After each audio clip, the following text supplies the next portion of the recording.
UP में किसी भी कुख्यात अपराधी का इलाज योगी फोर्स ऑन द स्पॉट करती है और इसका सबूत बुलंदशहर में देखने को मिला। महज 120 घंटे में योगी फोर्स ने ट्रिपल मर्डर के आरोपी को एनकाउंटर में ढेर कर दिया। लेकिन जानते हैं, योगी फोर्स की राह पर उत्तराखंड की पुलिस भी चलती हुई दिखाई दी और धामी फोर्स लूट हत्या के आरोपी को मुठभेड़ में मार गिराया। अब सवाल यह कि योगी या धामी किसकी बुलेट तेज दौड़ी? आखिर कैसा था योगी और धामी का दी बुलेट शो? देखिए। बुलंदशहर में योगी फोर्स तो वहीं देहरादून में धामी फोर्स ने ताबड़तोड़ एनकाउंटर को अंजाम देते हुए अपराधी बदमाशों के दिलों में खौफ भर दिया। गौर करने वाली बात यह है कि योगी फोर्स तो अक्सर सूबे में मुठभेड़ को अंजाम देती आई है, लेकिन धामी की पुलिस ने 17 साल बाद उत्तराखंड में किसी एनकाउंटर को अंजाम दिया। सबसे पहले बात उत्तर प्रदेश के बुलंदशहर में हुई मुठभेड़ की, जिसमें योगी फोर्स ने ट्रिपल मर्डर कांड के आरोपी 50,000 के इनामी बदमाश जीतू सैनी को ढेर कर दिया। थाना खुर्जानगर पुलिस के द्वारा 50,000 के इनामी अभियुक्त भारत सैनी और रिंकू सैनी को गिरफ्तार किया गया है। इन अभियुक्तों के द्वारा दिनांक 25/26 की रात्रि में थाना खुर्जानगर में मर्डर की घटना को अंजाम दिया गया था। बस जीतू सैनी की यही सनक उसकी मौत की वजह बन गई, क्योंकि हथियारों के शौक और गुस्से में आकर जीतू सैनी ने अपने ही बर्थडे में शामिल 3 लोगों की गोली मारकर हत्या कर दी। दरअसल 25 अप्रैल को जीतू सैनी का बर्थडे था, जिसमें उसके कई दोस्त शामिल हुए। केक काटने के बाद कुछ लोग मुख्य आरोपी जीतू सैनी के चेहरे पर केक लगाने लगे। इस दौरान मनीष नाम के एक युवक से जीतू सैनी की केक लगाने को लेकर कहासुनी हो गई। बस फिर क्या था, गुस्साए जीतू ने अंधाधुंध फायरिंग कर मनीष, उसके चचेरे भाई अमरदीप और भतीजे आकाश की हत्या कर दी। पुलिस ने इस मामले में 10 लोगों पर मुकदमा दर्ज किया। दावा है कि मारे गए तीनों युवक भाजपा से जुड़े थे, जबकि आरोपी जीतू सैनी सपा का पूर्व नगर अध्यक्ष रह चुका था। लेकिन जीतू का रसूख भी उसके काम नहीं आया और योगी फोर्स ने ट्रिपल मर्डर के आरोपी को ढेर कर दिया। उसका नाम जीतू सैनी है, जिसे 50,000 रुपए का इनाम घोषित था और वो 25/26 की रात्रि में जो खुर्जानगर में ट्रिपल मर्डर हुआ था उसमें वांछित भी था। इस घटना में एक बदमाश और था जो वहां से मौके से भाग गया था, जिसकी लगातार कॉम्बिंग और तलाश चल रही है। इस घटना में जो और शेष वांछित लोग हैं उनके लिए भी लगातार दबिशें चल रही हैं। दरअसल पुलिस लगातार जीतू को पकड़ने के लिए छापेमारी कर रही थी। सुबह 5 बजे पुलिस ने स्कूटी पर जा रहे जीतू को रोका तो उसने फायरिंग कर दी। जवाबी फायरिंग में उसे 3 गोलियां लगी और इलाज के दौरान उसकी मौत हो गई। इस मुठभेड़ में कुछ पुलिसकर्मी भी घायल हुए। इसमें 2 पुलिसकर्मी जो हमारे इंस्पेक्टर असलम और एक हेड कांस्टेबल मोहित, इनको भी बाह में गोली लगी है, घायल हुए हैं, जिनको यहां से प्राथमिक उपचार के बाद डिस्ट्रिक्ट हॉस्पिटल भेजा गया है। 2 लोगों को बुलेट प्रूफ जैकेट में भी गोली लगी है। जीतू की गोली का शिकार बने अमरदीप की पत्नी की मांग है कि अब उसकी फैक्ट्री और जिम पर बुलडोजर प्रहार होना चाहिए, ताकि योगी राज में फिर कोई ऐसी हिमाकत न करे। हमें बहुत तसल्ली हुई है ये सब सुन करके। बस आपसे एक ही विनती है, हाथ जोड़ करके, और इनके जितने भी ये फैक्ट्री और ये जिम वहाँ पे ये सब काम हो रहा है तो बिल्कुल उसको सीज कर दिया जाए, बिल्कुल उस पर बुलडोजर चलवा दो आप। जहाँ एक तरफ योगी फोर्स ने ट्रिपल मर्डर के आरोपी को यमराज के पास भेजा, किसी गुंडे ने कुछ दुस्साहस किया तो उस गुंडे के लिए अगले चौराहे पर यमराज उसका टिकट काटने के लिए जरूर बैठा होगा। वहीं देहरादून में धामी पुलिस ने 17 साल बाद हुए एनकाउंटर में लूट के एक आरोपी को मार गिराया, जिसने अपने 2 साथियों के साथ मिलकर लूटपाट की वारदात को अंजाम दिया। फिर उस शख्स को गोली मारकर फरार हो गए। जो गुजरात नंबर की ब्लैक कलर की गाड़ी थी, जिसमें 3 लोग बैठे थे और उसको रोकने के प्रयास में अंधाधुंध फायरिंग करते हुए 2 गोली हमारे SHO के भी लगी हैं, वो भी घायल अवस्था में, उन्हें भी तत्काल हॉस्पिटल ले जाया गया। जवाबी कार्रवाई में एक बदमाश मारा गया है। यानी जिस तरह से यूपी में अपराधियों का इलाज हो रहा है, ठीक उसी स्टाइल में उत्तराखंड में धामी फोर्स भी उतर आई है।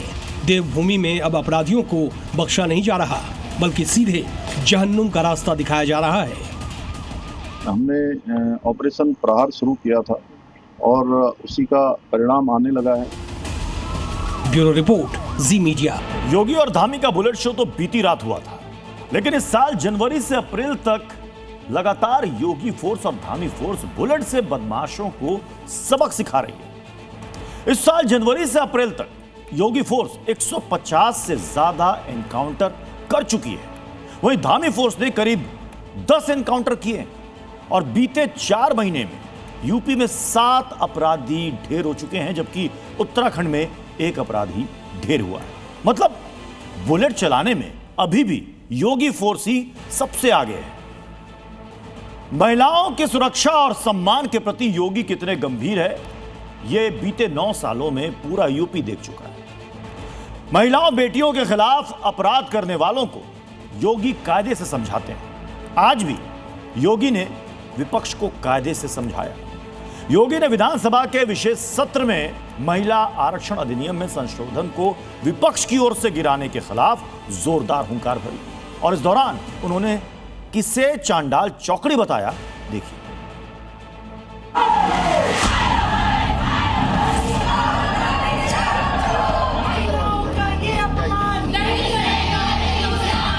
आप लोगों के आचरण को देख करके गिरगिट भी सोचा जाएगा कि कौन आ गया है, ये कि संसद में आचरण कैसा और यहां आचरण कैसा। कम से कम इस उम्र में तो सच्चाई स्वीकार कर लेना चाहिए। महिला विरोधी आपका आचरण 3 तलाक के मुद्दे पर भी देखने को मिला था। लेकिन आपकी सहानुभूति वास्तव में महिलाओं के प्रति नहीं है। आप हैं सुधरेंगे नहीं, वही कठमुल्लापन की ओर देश को ले जाना चाहते हैं। मौका था यूपी विधानसभा के विशेष सत्र का और योगी आदित्यनाथ ने विपक्ष के खिलाफ कोई रहम नहीं किया, क्योंकि मुद्दा महिलाओं का था। आधी आबादी के उन्नयन के लिए, उनके उत्थान के लिए, उनकी गरिमा के लिए, उनके सम्मान के लिए, उनकी सुरक्षा के लिए, उनके स्वावलंबन के लिए उठाए जाने वाले किसी भी प्रगतिशील कदम का समाजवादी पार्टी, कांग्रेस और इंडी गठबंधन हमेशा विरोध करता है। लोकसभा में महिला आरक्षण विधेयक विपक्ष के कारण गिर गया था, इसलिए योगी आदित्यनाथ विधानसभा में विपक्ष के खिलाफ निंदा प्रस्ताव लेकर आए। विपक्ष के घेरने के ही दौरान उन्होंने चंडाल चौकड़ी को ललकारा। एक महिला जो बैंक में जिसका अकाउंट नहीं था, अगर सरकार की किसी लाभार्थी परक योजना से जुड़ती थी तो आधा भी उसको लाभ नहीं मिल पाता था। समाज कल्याण विभाग का बाबू और उसके इर्द गिर्द की वो चंडाल चौकड़ी उस पैसे को खा जाती थी। विधानसभा के अंदर से योगी ने विरोधियों पर ताबड़तोड़ हमला किया और उनकी तुलना गिरगिट से कर डाली। आप लोगों के आचरण को देख करके गिरगिट भी सोचा जाएगा कि कौन आ गया है, ये कि संसद में आचरण कैसा और यहां आचरण कैसा। आधी आबादी के आक्रोश को झेलना पड़ रहा है। अब यहां पर रंग बदल गए, अब कह रहे हैं 33% आरक्षण होना चाहिए। सदन में विरोध क्यों किए? विधानसभा में योगी ने समाजवादी पार्टी को उसके नेताओं के काले कारनामों की याद दिलाई और पूजा पाल का जिक्र करते हुए इसे महिला विरोधी आचरण का सटीक उदाहरण बताया। आपके नेताओं के बयान, जेल की यात्रा कर रहे आजम खान के बयान हो, आपके पूर्व सांसद एसटी हसन के बयान हो, मुंबई में अबू आजमी के लगातार महिला विरोधी बयान हो, या फिर आप लोगों के वे सभी नेताओं के बयान, जिसके बारे में मैं तो कह सकता हूं कि काले कर्मों से जो राजमहल सजाते हैं वही इतिहास में कलंक बन जाते हैं। और यही कलंक बनने का काम आप लोगों ने 17 अप्रैल को लोकसभा के अंदर समाजवादी पार्टी ने, कांग्रेस ने, डीएमके ने, टीएमसी ने बनने का काम किया है। सीएम योगी ने साफ शब्दों में कहा कि प्रस्ताव गिरा, उसके बाद आप लोगों ने एक दूसरे को बधाइयां दी, यानी जश्न इस बात का था कि हमने महिला आरक्षण विधेयक पारित नहीं होने दिया। आप लोग अपने को सोशलिस्ट कहते हैं, लेकिन आधी आबादी की प्रगति और उनकी गरिमा के सम्मान की रक्षा के लिए कभी संवेदनशील नहीं दिखाई देते। विधानसभा में योगी महिलाओं के सम्मान में लगातार 44 मिनट तक खड़े रहे। योगी विधानसभा में विपक्ष के काले कारनामों का पूरा बहीखाता लेकर आए थे, जहां उन्होंने महिलाओं के प्रति विपक्ष के रवैये की पूरी हिस्ट्री खोलकर रख दी। ब्यूरो रिपोर्ट, जी मीडिया। योगी ना तो अपराधियों को बख्शते हैं और ना ही अवैध कब्जे को। अवैध कब्जा चाहे कितना ही पुराना क्यों ना हो, योगी राज में इसका शर्तिया इलाज होता है। 2.5 दशकों से मुरादाबाद में सरकारी जमीन पर कब्जा कर भाईजान ने मदरसा बनवा लिया। प्रशासन और मौलाना के बीच कोर्ट में केस खिंचता रहा, इस कोर्ट से उस कोर्ट तक। लेकिन जैसे ही योगी राज में प्रशासन एक्टिव हुआ, मदरसा के केस में तेजी आई। और अब आलम यह है कि इधर अदालत ने मदरसे को अवैध ठहराया और उधर बुलडोजर ने मदरसे को मिट्टी में मिला दिया।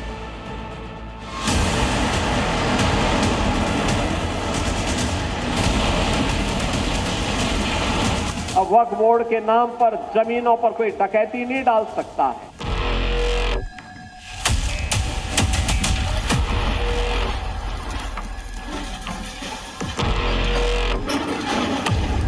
कब्जा कोई भी करेगा उसको छोड़ूंगा तो नहीं। अवैध कब्जा, अवैध अतिक्रमण, सरकारी जमीन को अपनी मान लेना, योगी राज में इन सभी का काल है बुलडोजर।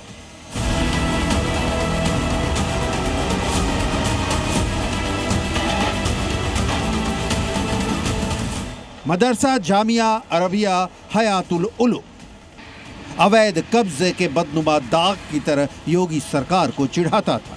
करीब 25 सालों से इस कोर्ट से उस कोर्ट, अवैध रूप से सरकारी जमीन पर बने इस मदरसे की फाइल घूमती रही। आखिरकार वो दिन आ ही गया जब योगी के पहलवान ने अपने पंजों से मदरसे की चीर फाड़ करते हुए कब्जे का अंत कर दिया। मदरसा तो जो विवाद है उसको आज पूर्ण होने के बाद में आज अपने कब्जे में इस पूरी जमीन को ले लिया गया है। बता दें, इस मदरसे का नाम जामिया अरबिया हयातुल उलूम बताया जा रहा है, जिसको लेकर के पिछले करीब 2.5 दशक से यहाँ पे विवाद चल रहा था। जो एमडीए की टीम है वो यहाँ पर काम करते हुए आपको नजर आ रही होगी। जो लेबर है वो यहाँ पर काम कर रही है, अपनी एमडीए की तरफ से दीवारें जो है वो अपनी इस पर उठाई जा रही हैं और अपना पूरी तरह से कब्जा लिया जा रहा है। 3 हेक्टेयर में फैला था ये मदरसा। सोचिए, सरकारी जमीन पर कब्जे का ये सिंडिकेट कितना मजबूत था। लेकिन बकरे की अम्मा कब तक खैर मनाती।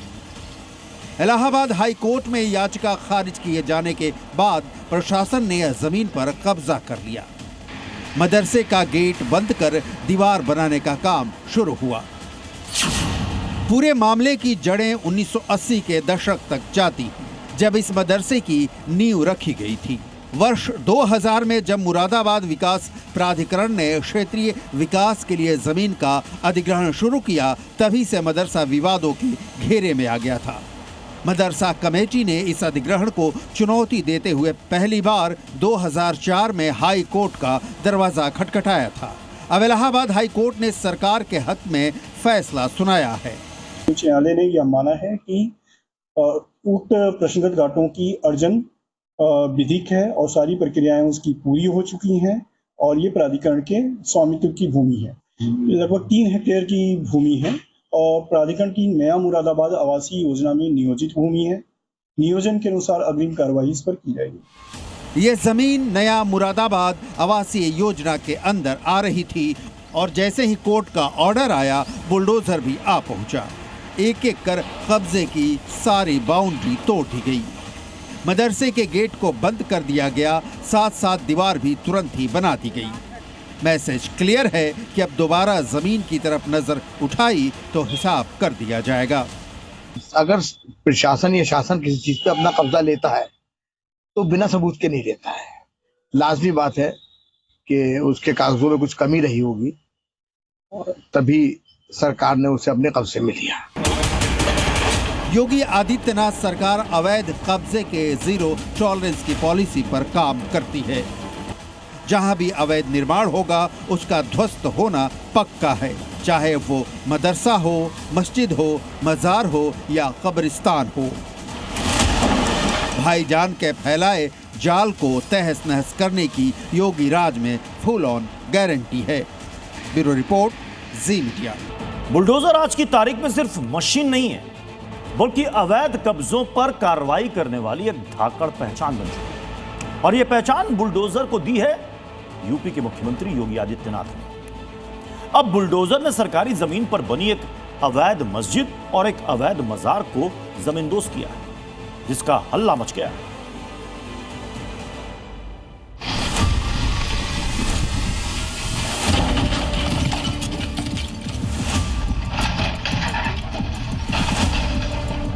उत्तर प्रदेश के मुख्यमंत्री योगी आदित्यनाथ का यह संकल्प केवल उनके प्रदेश की आबोहवा को ही नहीं बदल रहा है, बल्कि अब देश भर में कब्जाधारियों को जड़ से उखाड़ रहा है।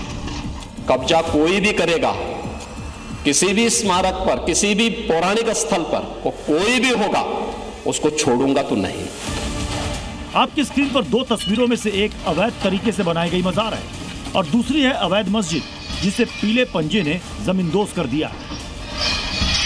तस्वीरें गुजरात के द्वारका की हैं, कृष्ण की नगरी की, जहां मीठापुर के पास तटीय क्षेत्रों में प्रशासन ने मेगा डेमोलिशन ड्राइव छेड़ी हुई है। इसी के तहत समुद्र तट से करीब 100 मीटर की दूरी पर बुलडोजर पहुंचा और बारी बारी सरकारी जमीन पर बनाई गई अवैध मजार और अवैध मस्जिद को मलबे में तब्दील कर दिया। देखिए, बुलडोजर ने एक पंजा मारकर मजार की पूरी दीवार गिरा दी। एक झटके में देखिए कैसे मस्जिद की मीनार को गिरा दिया, छत के परखच्चे उड़ा दिए,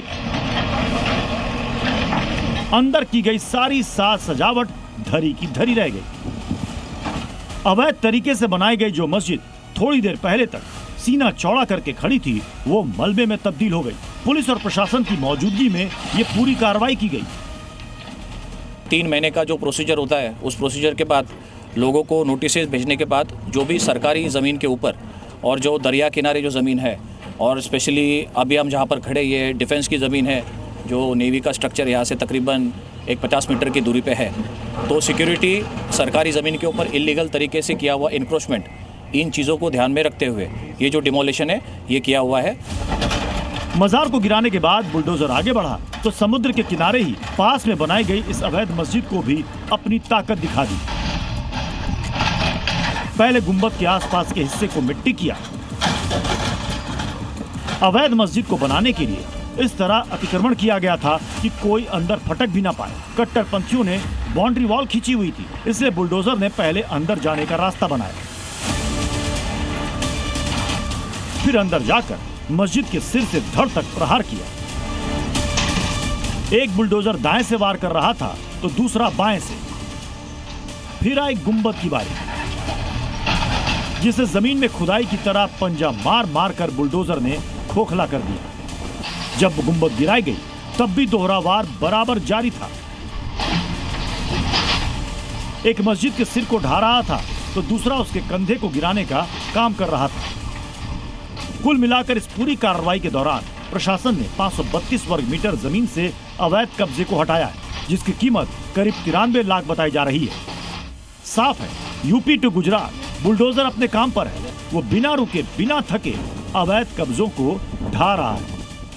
गुजरात के द्वारका में ये कार्रवाई अभी रुकने वाली नहीं है। आज मस्जिद और मजार का नंबर आया है। अगले 48 घंटे में और भी अवैध कब्जे गिराए जाने बाकी हैं। जयदीप लखानी, जी मीडिया, द्वारका। यूपी के मुरादाबाद से आज एक ऐसा वीडियो सामने आया जिसे देखकर यकीनन आपका खून खौल उठेगा, क्योंकि उस वीडियो में दाढ़ी टोपी वाला मौलाना राह चलती एक महिला के साथ छेड़छाड़ करता है। सुनसान गली का फायदा उठाकर महिला के साथ अश्लील हरकत करता है और मौके से भाग जाता है। लेकिन अब उस डर्टी मौलाना की तलाश हो रही है, और जानते हैं क्यों? डेंटिंग पेंटिंग के लिए। देखिए,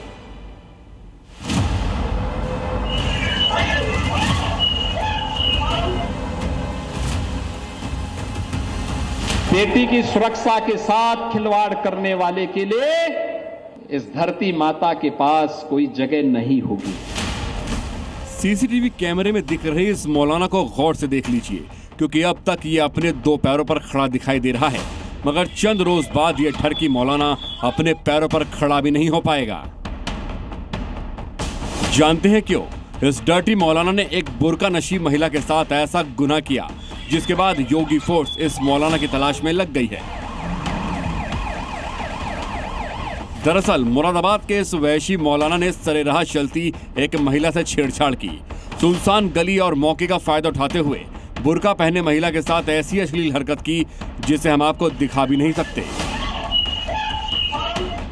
तस्वीरों में साफ नजर आ रहा है कि बुर्का पहने महिला एक गली से गुजर रही है और उस महिला के ठीक पीछे दाढ़ी टोपी वाला एक मौलाना दिखाई दे रहा है। अचानक ही मौलाना बुर्के वाली महिला पर पीछे से झपटता है और उसके साथ गंदी हरकत करता है। इस घटना के बाद महिला चीखने चिल्लाने लगती है, शोर मचाती है। इसी दौरान डर्टी मौलाना वहां से फरार हो जाता है। शायद इस मौलाना को लगता है कि उसकी इस गंदी हरकत को किसी ने नहीं देखा, लेकिन गली के दोनों तरफ लगे सीसीटीवी कैमरों में उसका गुनाह कैद हो जाता है और अब इसी सीसीटीवी फुटेज के जरिए मुरादाबाद पुलिस आरोपी मौलाना को तलाश रही है। उसने एक पर्दा नसीन महिला के साथ छेड़छाड़ कर रहा था और छेड़छाड़ करके वहां से फिर वो वापस भाग गया। और बहरहाल जो व्यक्ति उसमें था उसके बारे में हम लोगों ने काफी प्रयास के बाद छानबीन करके उसको आइडेंटिफाई कर लिया और उसको अरेस्ट किया है। मुमकिन है आज नहीं तो कल ये डर्टी मौलाना योगी फोर्स के हत्थे तो चढ़ेगा ही। फिर तबीयत से उस मौलाना की डेंटिंग पेंटिंग होना तय है, क्योंकि योगी राज में इलाज फौरन होता है। मैं यहाँ नौकरी करने नहीं आया हूं, कतई नहीं। मैं यहाँ पे इस बात के लिए आया हूं कि अगर वो करेगा तो भुगतेगा भी फिर, और इसीलिए मैं यहाँ पे आया हूं। मतलब ये कि मुरादाबाद के इस डर्टी मौलाना का हाल भी उस आदिल सैफी की तरह होगा जिसने मुरादाबाद में एक बुर्का महिला से ऐसी छेड़छाड़ की थी। योगी फोर्स ने उसको एनकाउंटर में लंगड़ा कर दिया था। एक मौलाना की गंदी हरकत सीसीटीवी में कैद हो गई। मौलाना ने तंग गली से गुजरती एक महिला के साथ में अश्लील हरकतें कर दी, जिसके बाद में महिला ने शोर मचाया तो मौलाना मौके से भाग खड़े हुए।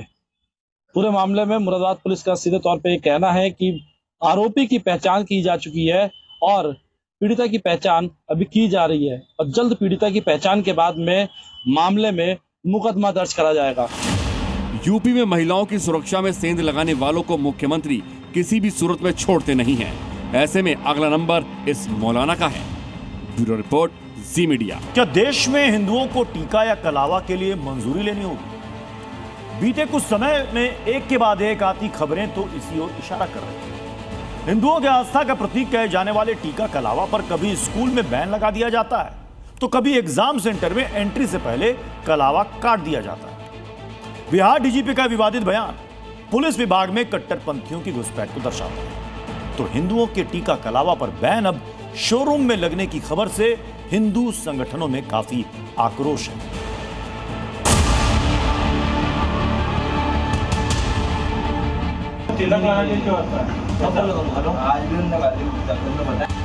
हिंदू तिलक लगाएंगे तो कट्टरपंथी रोकेंगे। तिलक लगा के आता तो बोले तिलक लगाने क्यों आता है? सनातनियों की पहचान दबाने की साजिश के पीछे कौन है?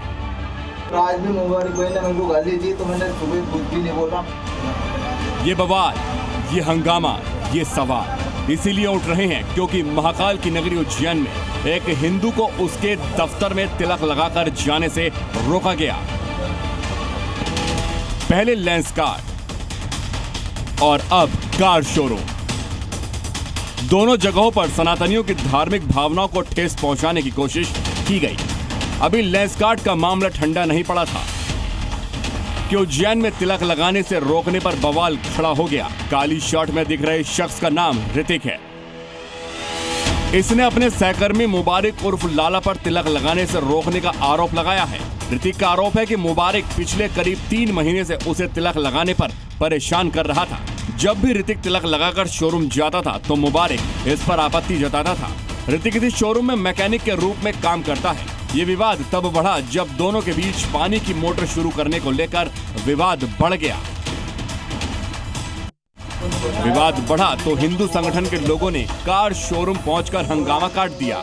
आरोपी मुबारक पर एक्शन की मांग की गई।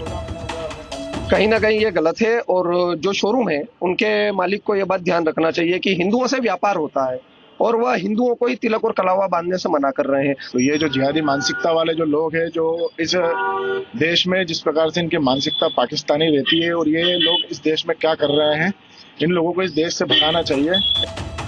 क्योंकि ऋतिक ने एक आरोप लगाया है कि मुबारक ने उसके खिलाफ अपशब्दों का इस्तेमाल किया, उसे माथे पर लगा तिलक हटाने को कहा। जब ऋतिक ने इसे अपनी धार्मिक आस्था बताया तो मुबारक ने उसके साथ गाली गलौज की। उसे जान से मारने की धमकी तक दे डाली।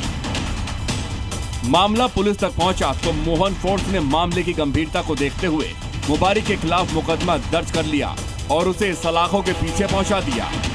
फरियादी के कथनानुसार अपराध पंजीबद्ध किया गया है।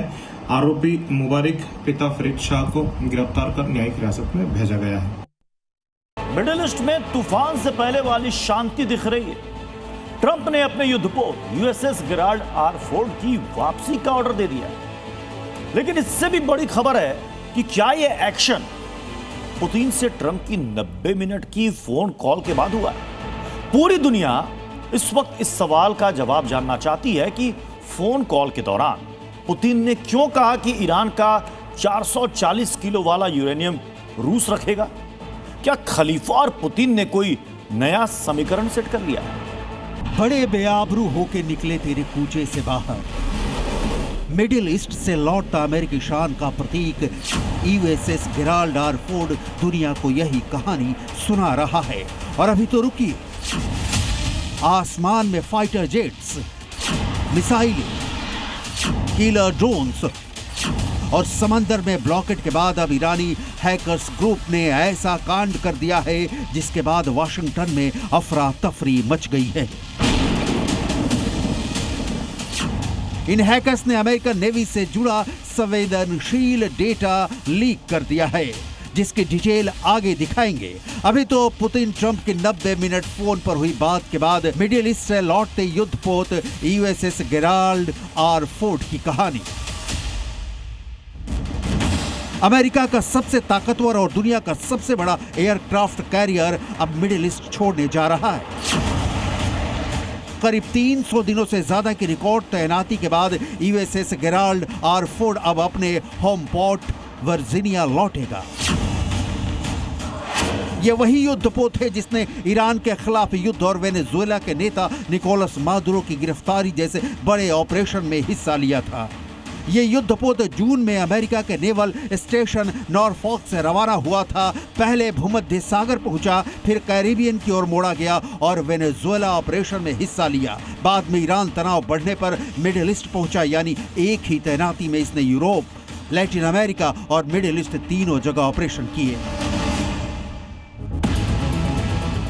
लेकिन मिडिल ईस्ट में इस युद्धपोत की तैनाती से अमेरिका को क्या हासिल हुआ? जवाब है नील बट्टा सन्नाटा। उल्टे इतनी लंबी तैनाती का असर जहाज और सैनिक दोनों पर पड़ा। जहाज में आग लगने की घटना हुई, कई हिस्सों में मरम्मत करनी पड़ी। एक्सपर्ट्स के मुताबिक यूएसएस गेराल्ड आर फोर्ड की वापसी का मतलब है कि अमेरिका मिडिल ईस्ट में अपनी सैन्य ताकत कम कर रहा है। सवाल है क्यों? ईरान के खिलाफ छड़े युद्ध से ट्रंप ने कुछ भी तो हासिल नहीं किया। ना ईरान न्यूक्लियर कार्यक्रम बंद करने पर राजी हुआ, ना हॉर्मुज पर दावा छोड़ा, ना अमेरिका के सामने सरेंडर किया। तो क्या फिर पुतिन से 1.5 घंटे हुई बातचीत के बाद ट्रंप ने अपने एक युद्धपोत को वापस बुलाने का फैसला किया? ट्रंप पुतिन के बीच ऐसी क्या बात हुई कि ट्रंप ने युद्धपोत की वापसी पर हामी भर दी? इन सवालों का जवाब कूटनीतिक रिश्तों की गुत्थी में उलझी हुई है। इस बीच ट्रंप और पुतिन के बीच बातचीत का खुलासा ब्रिटिश अखबार द डेली मेल ने किया है, जिसके मुताबिक पुतिन ने ट्रंप से कहा कि हम 440 किलो संवर्धित यूरेनियम रख लेते हैं, जिसे परमाणु हथियार का मुद्दा हमेशा के लिए सुलझ जाएगा। ट्रंप ने पुतिन के इस ऑफर को सिरे से खारिज कर दिया। ट्रंप ने कहा कि संवर्धित यूरेनियम को अमेरिका शिफ्ट करना ही एकमात्र समाधान है। IAEA के मुताबिक ईरान के पास 60% तक संवर्धित 440 किलो यूरेनियम है। ईरान इसे 90% तक संवर्धित करना चाहता है। इसके बाद ईरान 11 परमाणु हथियार आसानी से बना सकता है। लेकिन अमेरिका ईरान की इस कोशिश को मिट्टी में मिलाने पर तुला है और ट्रंप मिटा भी नहीं पा रहे। आलम यह है कि पश्चिम एशिया में तैनात अमेरिका के 2000 नौसैनिकों का डेटा खतरे में बताया जा रहा है। हंडाला नाम के ग्रुप ने टेलीग्राम पर डेटा डाला है। व्हाट्सएप के जरिए सैनिकों को सीधे धमकी भरे मैसेज भेजे हैं कि वे उन पर नजर रख रहे हैं। ग्रुप का दावा है कि उनके पास सैनिकों के परिवार, घर के पते और उनके डेली रूटीन की भी जानकारी है, जिसका मकसद सैनिकों का मनोबल तोड़ना है। ट्रंप सिर्फ जुबानी बाण फेंकते रहे और ईरान ने पहले अमेरिकी सुपरमेसी की धज्जियां उड़ाई और अब अमेरिका की साइबर सिक्योरिटी को दुनिया के सामने मजाक साबित कर डाला। ब्यूरो रिपोर्ट, जी मीडिया। तेल की मार ने पाकिस्तान की कमर तोड़ दी और हालात ऐसे हैं कि पड़ोसी मुल्क के पास कुछ ही दिनों का कच्चा तेल बचा है। तेल सप्लाई ठप होने से शहबाज शरीफ के भी हाथ पांव फूले हुए हैं। लिहाजा तेल को लेकर मचे हाहाकार के बीच शहबाज ने फिर से पेट्रोल डीजल के दाम बढ़ाने का ऐलान कर दिया है और वो भी जुमे के दिन यानी 1 मई से।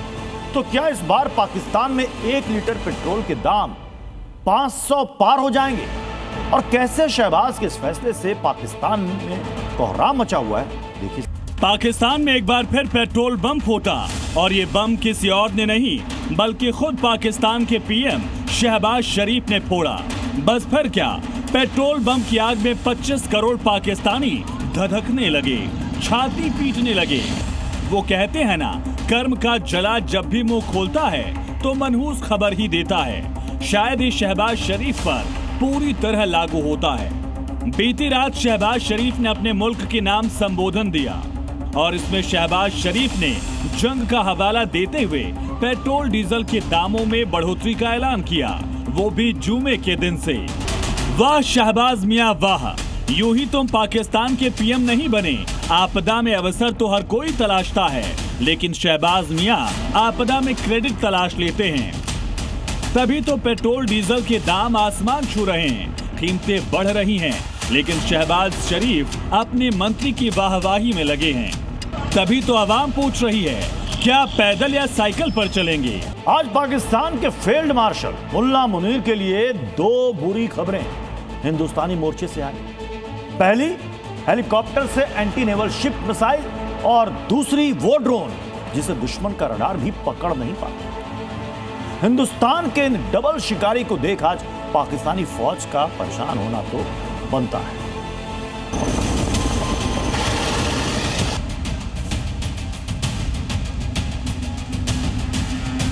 हिंदुस्तान के 2 शिकारी मुल्ला मुनीर के फौज का शिकार करने के लिए रेडी हैं।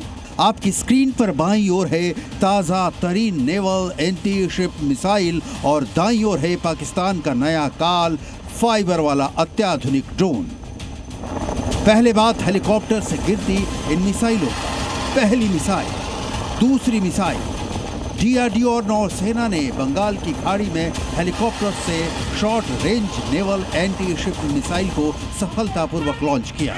इस दौरान एक हेलीकॉप्टर से कुछ ही सेकंड के अंतराल पर 2 मिसाइलें दागी गईं। दोनों ने समुद्री जहाज के निचले हिस्से पर सटीक निशाना लगाया। इसके जरिए भारत ने साल्वो लॉन्च क्षमता को परखा। साल्वो लॉन्च क्षमता मतलब एक लॉन्चर से कम समय में ज्यादा मिसाइलें दागना। ये तकनीक दुश्मन के रडार सिस्टम को चकमा दे सकती है। ओडिशा के चांदीपुर में लगे रडार, इलेक्ट्रो ऑप्टिकल सिस्टम और टेलीमेट्री के जरिए मिसाइल की पूरी उड़ान और निशाने को ट्रैक किया गया। इस मिसाइल में ऐसा सिस्टम है जिससे उड़ते वक्त भी उसे नई जानकारी दी जा सकती है। जरूरत पड़ने पर भी दिशा बदली जा सकती है। अब हिंदुस्तान की नई ताकत की सबसे ताजा तस्वीर देखिए। ऑपरेशन सिंदूर के बाद भारतीय सेना की निगरानी क्षमता को और मजबूत करने की दिशा में एक बड़ी तकनीकी उपलब्धि। ये पारंपरिक रेडियो फ्रीक्वेंसी के बजाय ऑप्टिकल फाइबर मोड पर संचालित ड्रोन है। ये हेक्साकॉप्टर ड्रोन जो आज भारत की नई तस्वीर जो है वो यहाँ पर दिखाता है, क्योंकि हमने देखा कि टर्की और दुनिया के अलग अलग हिस्सों में बड़े बड़े ड्रोन्स जो हैं वो तैयार किए जा रहे हैं, जिसकी वजह से एक नया वॉरफेयर जो है उसमें ये ड्रोन्स मदद कर रहे हैं। पर आज की डेट में भारत इतना सक्षम हो चुका है कि हम अपने घरों में, अपने इंस्टीट्यूशंस में इस तरह के हाईटेक गैजेट्स जो हैं वो तैयार कर रहे हैं। इस ड्रोन की सबसे बड़ी खासियत इसकी अभेद सुरक्षा प्रणाली है। मिशन के दौरान दुश्मन न तो इसके सिग्नल को ट्रैक कर सकता है और न ही इसे जैम कर सकता है। यही वजह है कि ये ड्रोन इलेक्ट्रॉनिक वॉरफेयर जैसे चुनौतीपूर्ण माहौल में भी असरदार ढंग से काम करने में सक्षम है। फिलहाल ड्रोन की शुरुआती टेस्टिंग IIT जम्मू परिसर में लगभग 100 फीट की ऊंचाई तक की गई है। परीक्षण के दौरान यह करीब 3 किलोमीटर के दायरे में निगरानी करने में सक्षम पाया गया।